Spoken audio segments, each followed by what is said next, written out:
глупости дать пароль, срочно бегите или звоните в МФЦ, да, срочно объясняйте ситуацию, чтобы госуслуги у вас заблокировали. Если это там какую-то карту вашу вскрыли, звоните срочно в банк этой карты.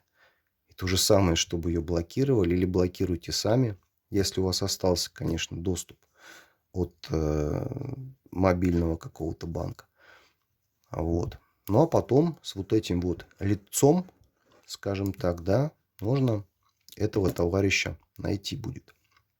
Я так думаю. Сейчас вроде как с поиском преступников, если есть их фото или видео, тем более видео, да, проблем быть не должно.